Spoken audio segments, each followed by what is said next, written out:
Beginning of the end of India as a secular state, the week beginning with protests at Delhi's India Gate as anger spreads on college campuses and beyond over last week's passage of the Citizenship Amendment Act, a law decried as anti-Muslim by demonstrators, while the Hindu nationalist BJP government insists it's a pro-refugee measure.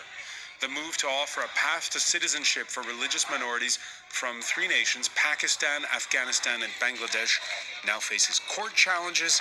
This in the land of Gandhi and Nehru, the world's largest democracy, founded on the principle that citizenship comes before religion or ethnicity. Protests against the new bill have been particularly virulent in northeast Assam state, where locals say they fear an influx of Bangladeshi Hindus that would lead to a cultural hegemony that overrides local languages and traditions. In winning a landslide re-election, India's Prime Minister Narendra Modi and his party president-come-home Secretary Amit Shah put the accent on identity politics. They're not alone, by the way. With Buddhist nationalism surging in Aung San Suu Kyi's Myanmar, Sri Lanka electing a hardline Sinhalese as its president, and the pressure of Islamists in both Pakistan and Bangladesh.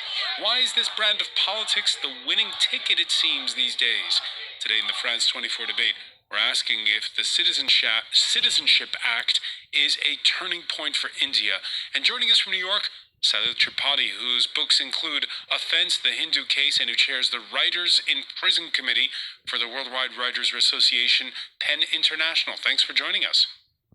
The issue of the fact that India is not alone in having this kind of nationalism that we've seen. We saw last week Aung San Suu Kyi appear at the International Criminal Court in The Hague defending Myanmar against charges of genocide against the Rohingya minority. We've had in Sri Lanka the election now of the brother of the man who led the crushing of the Tamil Tigers and who's a hard nationalist.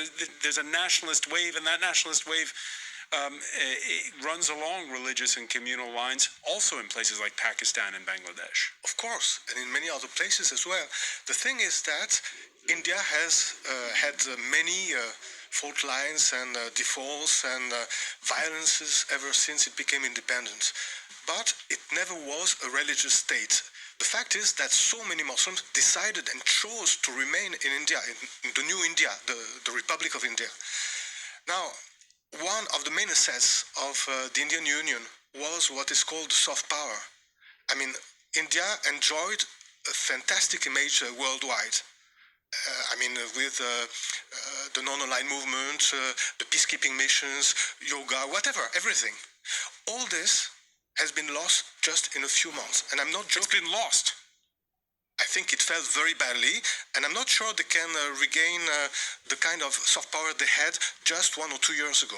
Not unless they do a lot of corrective measures, which I don't see at the moment. And when you lose that soft power, there are a lot of things you cannot do. You thought you could do, and you cannot. They said that they don't care about what is written in the New York Times, Washington Post, and elsewhere. It's not true. Maybe the militants, the activists don't. The government does. Again, it's not just India. No, it's not just India. I mean, in Myanmar, the start of this Rohingya problem was when they identified 8 ethnic groups as having citizenship, and the Rohingyas did not have this citizenship. These are the sort of things that India's neighboring countries had, but not India. And as Olivier says, India had this reputation as the world's largest democracy. And yes, of course, the unraveling has been extremely quick. In August, there were, these very critical fault, these Rubicons were crossed by the Modi administration. The abrogation of the special status of Kashmir, the verdict on the mosque and temple in Ayodhya, and now this. So the unraveling is indeed very quick.